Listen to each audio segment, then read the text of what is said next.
بسم اللہ الرحمن الرحیم۔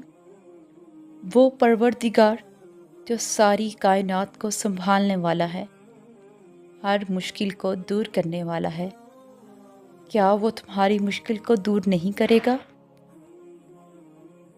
کسی کی دعائیں جلدی قبول ہو جاتی ہیں اور کسی کی دعائیں دیر میں قبول ہوتی ہیں، لیکن جلدی کے کاموں میں نے خوشیاں کم دیکھی ہیں اور دیر کے کاموں میں نے کن فیکون کی طاقت دیکھی ہے۔ اور یہ جتنا صبر تم کر چکے ہو اس پر اجر ملنا لازم ہے۔ یقین رکھتے ہوئے کچھ اور دن صبر سے گزار دو۔ اللہ کے سامنے بہائے گئے آنسو تمہیں کبھی بھی کسی خسارے میں نہیں ڈالیں گے۔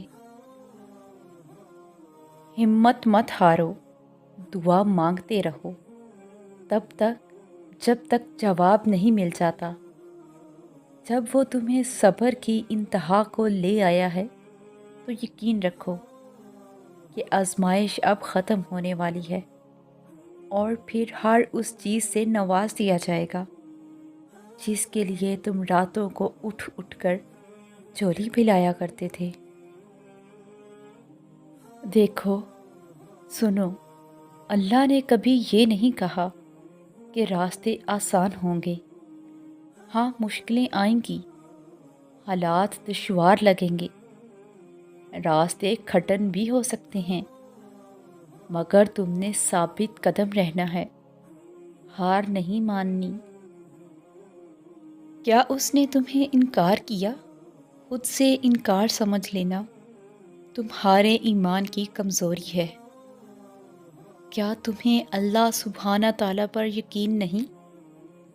تم مانگ کر تو دیکھو، اس کے لیے کچھ ناممکن نہیں۔ یاد رکھو، اگر اس نے تمہارے دل میں کچھ ڈالا ہے تو نصیب میں بھی وہی ڈالے گا۔ وہ تو ان دروازوں کو بھی کھول دیتا ہے جن پر تم دستک نہیں دیتے، پھر وہ ان دروازوں کو کیوں نہیں کھولے گا جن پر تمہارے مسلسل دستک کے نشان ہیں۔ اور اس نے تو سجدوں میں گرے ہوئے تمہارے سبھی آنسو اپنے پاس سنبھال رکھے ہیں۔ جب تم اسے پکارتے ہو تو وہ سنتا ہے تمہیں غور سے۔ یوں لوگوں کے آگے گڑ گڑانے سے مشکل کا حل نہیں ملنے والا۔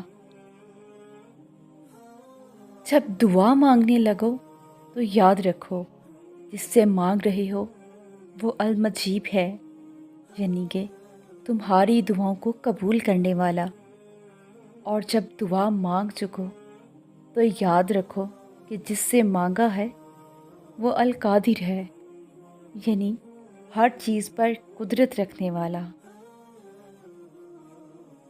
تو کیا ہوا جو تم کہہ نہیں سکے؟ تمہارا اللہ تو دھڑکنوں کی تڑپ بھی سنتا ہے۔ تم جھومتے پھرو گے جب تمہاری برسوں پرانی دعائیں بھی رنگ لے آئیں گی۔